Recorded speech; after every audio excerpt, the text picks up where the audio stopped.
Hello అండి, నమస్తే. ఇప్పుడు మాట్లాడే టాపిక్ వచ్చేసి ఒక 11 ఇయర్స్ ఆఫ్ నరేంద్ర మోదీ ప్రభుత్వాన్ని Congress president and Rajya Sabha leader of opposition Mallikarjun Kharge గారు ఒక రకంగా వర్ణించే ప్రయత్నం చేశారు. అదేంటి అంటే 11 years of Narendra Modi's governance is a blow to the Indian democracy, Indian economy and Indian social fabric అని చెప్పేటువంటి ప్రయత్నం చేశారు. అండ్ ఇందులో చాలా 100% మల్లికార్జున్ ఖర్గే గారు ఏదైతే చెప్పారో ఇది నరేంద్ర మోదీ గత 11 సంవత్సరాల పరిపాలన ప్రజాస్వామ్యాన్ని, ఎకానమీని యాజ్ వెల్ యాజ్ భారతదేశం యొక్క సామాజిక ఫ్యాబ్రిక్ ఏదైతే ఉందో దాన్ని చాలా బలంగా డిస్ట్రక్ట్ చేసేటువంటి పని మాత్రం చాలా సక్సెస్ఫుల్గా ఫ్రమ్ డే 1 నరేంద్ర మోదీ ప్రభుత్వం చేస్తుందనేది మాత్రం చాలా క్లియర్గా అర్థమవుతుంది. అండ్ డెమోక్రసీని వీళ్ళు ఎలా డిస్ట్రాయ్ చేసే ప్రయత్నం చేస్తున్నారంటే, ఫస్ట్ వీళ్ళు కాన్స్టిట్యూషన్ మీద కుదిరితే డైరెక్ట్, కుదరకపోతే ఇండైరెక్ట్గా దాడి చేసే ప్రయత్నం చేస్తున్నారు.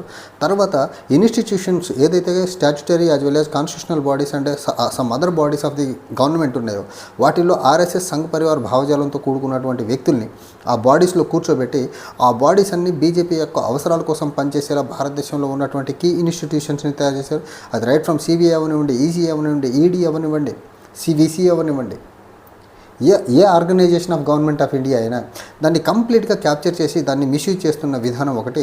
దీనివల్ల డెమోక్రసీకి చాలా పెద్ద మొత్తంలో 11 సంవత్సరాలుగా డెమోక్రసీ మీద ఒక దాడి జరుగుతుందని చాలా ప్రస్ఫుటంగా అర్థమవుతుంది. అండ్ డెమోక్రసీలో ఉండాల్సినటువంటి ఒక ప్రిన్సిపల్ థింగ్ ఏంటంటే అపోజిషన్ పార్టీస్. అపోజిషన్ పార్టీస్ని ఈడీని అడ్డం పెట్టుకొని, సిబిఐని అడ్డం పెట్టుకొని, ఇన్కమ్ ట్యాక్స్ డిపార్ట్మెంట్ని అడ్డం పెట్టుకొని బీజేపీ అపోజిషన్ పార్టీల మీద చేస్తున్నటువంటి ఇన్స్టిట్యూషనల్ అటాక్ ఏదైతే ఉందో ఆ అటాక్ వల్ల భారతదేశంలో కొన్ని పొలిటికల్ పార్టీస్కి లీడర్స్ ఈ బీజేపీ ఒత్తిడిని తట్టుకోలేక, బీజేపీకి కౌంటర్గా అటాక్ చేయలేక చాలామంది సర్దుకొని బీజేపీలో జాయిన్ అయిపోయిన విధానం ఒకటి. ఇంకో పక్క భారతదేశంలో ఉన్నటువంటి మీడియా ఏదైతే మీడియా ఉందో ఆ మీడియా మొత్తాన్ని బీజేపీ కొనుక్కొని బీజేపీ యొక్క ఫేక్ ప్రాపగాండా మిషనరీని బీజేపీ వాళ్ళకంటే ఎక్కువ ప్రమోట్ చేసేలా మీడియా, భారతదేశంలో ఉన్నటువంటి నేషనల్ మీడియా మొత్తాన్ని గోధి మీడియాగా మార్చుకొని దేశ ప్రజలకు వార్తలు ఇవ్వకుండా దేశ ప్రజలకి ఒక బీజేపీ ప్రాపగాండా మెసేజ్లు ఇచ్చే ప్రయత్నం చేస్తున్నది ఒకటి. ఇంకో పక్క ప్రపంచంలో ఏ దేశంలో అయినా సరే మీడియా అంటే జనరల్లీ క్వశ్చన్ చేసేది పవర్లో ఉన్నటువంటి పార్టీని. కానీ విచిత్రమైన అంశం ఏంటంటే భారతదేశంలో మీడియా అపోజిషన్ పార్టీలను క్వశ్చన్ చేస్తుంది. అంటే ఇక్కడ అపోజిషన్లో తప్పు చేస్తున్నట్టు, అపోజిషన్ పార్టీలు పవర్లో ఉన్నట్టు, బీజేపీ అపోజిషన్లో ఉండి బీజేపీ రైట్ మాట్లాడుతున్నట్టు ఈ గోధి మీడియా బిహేవ్ చేస్తున్న విధానం ఏదైతే ఉందో ఈ మీడియాని ఈ రకంగా తయారు చేసి డెమోక్రసీలో రియల్ న్యూస్ అనేది ప్రజలకు అందకుండా ప్రజలకు దేశానికి దేశంలో ప్రజాస్వామ్యానికి చాలా తీరని ద్రోహం చేసేటువంటి ప్రయత్నం గత 11 సంవత్సరాలుగా జరుగుతూ ఉంది.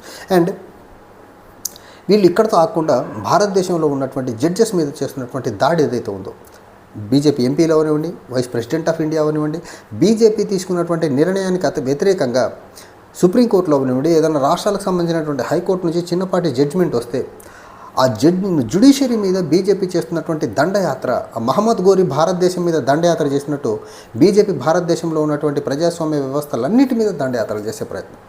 సో జడ్జెస్ని కూడా స్పేర్ చేయకుండా జడ్జెస్ని ఒక భయానకమైన ఒక డిస్కంఫర్ట్ జోన్లో పెట్టేసి బీజేపీ వాళ్ళని డిస్కంఫర్ట్ జోన్లో పెట్టి బీజేపీ తన ఆటలు దేశంలో సాగించుకునే ప్రయత్నం చేస్తుంది.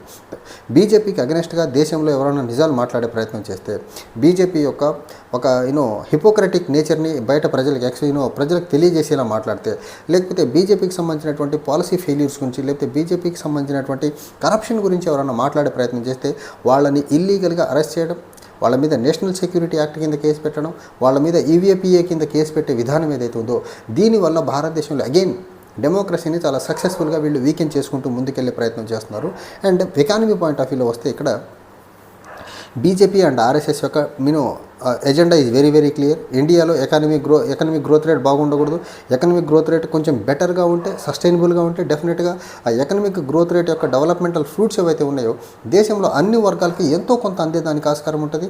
ఎంతో కొంత డెవలప్మెంటల్ ఫ్రూట్స్ దేశంలో ఉన్నటువంటి అన్ని వర్గాలకు అందితే దేశంలో ఉన్నటువంటి marginalised communities as well as minorities కొంచెం బెటర్ లైఫ్ని లీడ్ చేసేదానికి ఆస్కారం ఉంటుంది. కానీ ఇక్కడ బీజేపీ ఆర్ఎస్ఎస్ యొక్క కోర్ ప్రిన్సిపల్ ఏంటి, కోర్ ఐడియా ఏంటి, దేశంలో ఉన్నటువంటి మార్జినలైజ్డ్ కమ్యూనిటీస్ మైనారిటీ కమ్యూనిటీస్ ఏవైతే ఉన్నాయో వాళ్ళు దేశంలో సుఖంగా ఉండకూడదు, వాళ్ళు బెటర్ లైఫ్ని లీడ్ చేయకూడదు. అంటే ఇక్కడ ఎకానమీని కంప్లీట్గా డిస్ట్రక్ట్ చేసి ఎకానమీని ఈ marginalized communities, deprived sections of the society and మైనారిటీస్కి ఈ ఎకనమిక్ డెవలప్మెంటల్ ఫ్రూట్స్ వాళ్ళకి అందకుండా జాగ్రత్తలు చేసుకోవాలి. ఆ జాగ్రత్తలు చేయాలంటే ఎకనమిక్ గ్రోత్ రేటే బెటర్గా లేకుండా చేసేస్తే పని అయిపోద్ది కదా.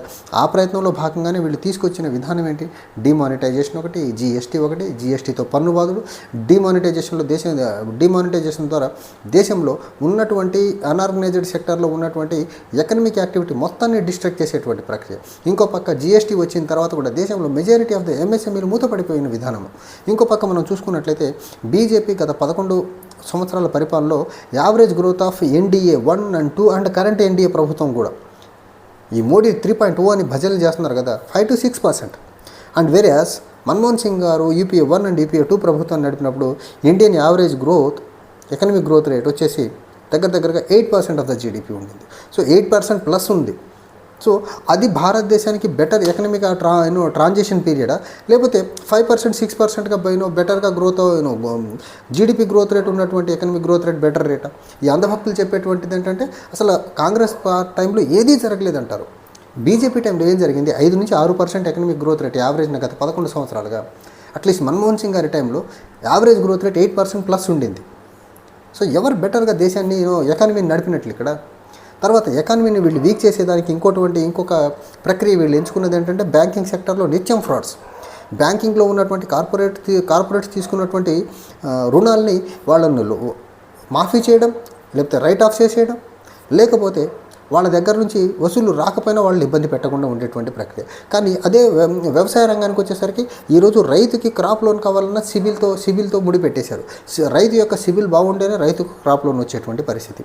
రైతులకు రుణమాఫీ జరగదు, రైతులకు సబ్సిడీలన్నీ ఎత్తిపడేశారు. సో ఒక పక్క కార్పొరేట్స్కి ఏమో కావాల్సిన దానికంటే ఎక్కువ సబ్సిడీలు, కావాల్సిన దానికంటే ఎక్కువ రుణాలు, కట్టకపోయినా ఇబ్బంది లేదు. కానీ రైతులకి సిబిల్కి లింక్ చేసేసి సిబిల్ బాగాలేకపోతే లోన్ రాకుండా చేస్తారు, రైతులకి ప్రభుత్వం నుంచి రావాల్సినటువంటి సబ్సిడీలు అందకుండా చేస్తారు.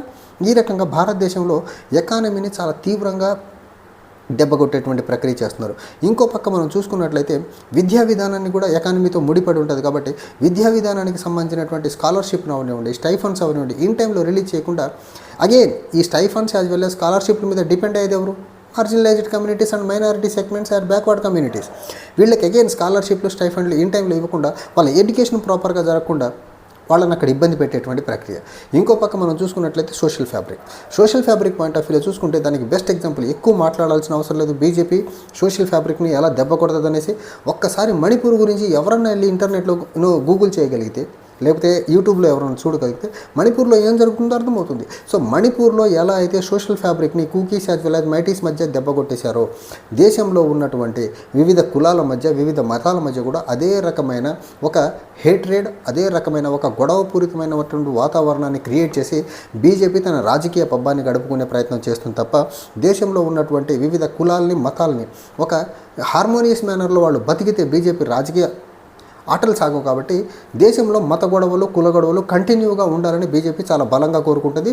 అండ్ ఈ కుల గొడవలు, మత గొడవలు జరిగే దాని వెనకాతల బీజేపీకి సంబంధించి మరీ ముఖ్యంగా ఆర్ఎస్ఎస్కి సంబంధించినటువంటి పెద్దల యొక్క డిజైన్ చాలా అద్భుతంగా పనిచేస్తుంది. ఇక్కడ మనం చూసుకున్నట్లయితే బీజేపీ అధికారంలోకి వచ్చిన దగ్గర నుంచి భారతదేశంలో కులాలు యాజ్ వెల్ as మతాల పాయింట్ ఆఫ్ వ్యూలో చూసుకున్నట్లయితే హిజాబ్ అంటాడు, త్రిపుల్ తలాక్ అంటాడు, మాబ్ లించింగ్లు అంటారు, తర్వాత ఎస్సీ ఎస్టీ బీసీల మీద అట్రాసిటీస్ అవనివ్వండి, మరి ముఖ్యంగా ఎస్సీ ఎస్టీల మీద అట్రాసిటీస్ అవనివ్వండి, ఉమెన్ మీద అట్రాసిటీస్ అవనివ్వండి, ఇవి పెద్ద మొత్తంలో జరుగుకుంటా దేశంలో ఉన్నటువంటి మరి ముఖ్యంగా మైనర్ గర్ల్స్ మీద జరుగుతున్నటువంటి అటాక్స్ అవనివ్వండి, ఇవన్నీ కూడా సోషల్ ఫ్యాబ్రిక్ని దెబ్బకొట్టేటువంటి ప్రక్రియ.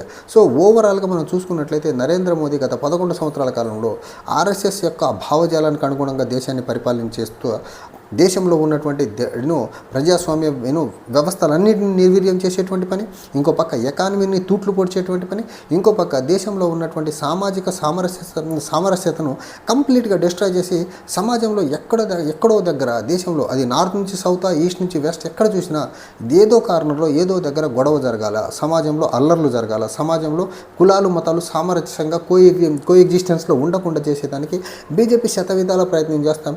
ఇలాంటి అంశాలతో వీళ్ళు వికసిత భారత్ దిశగా దేశాన్ని నడిపించే ప్రయత్నం చేస్తారంట. ఒక పక్క ఎకానమీ ఏమో 0.5 to 6% గ్రోత్ రేటు, వికసిత భారత్ ఎలా అయిందో బీజేపీ వాళ్ళు దానికి ఆన్సర్ చెప్పలేరు.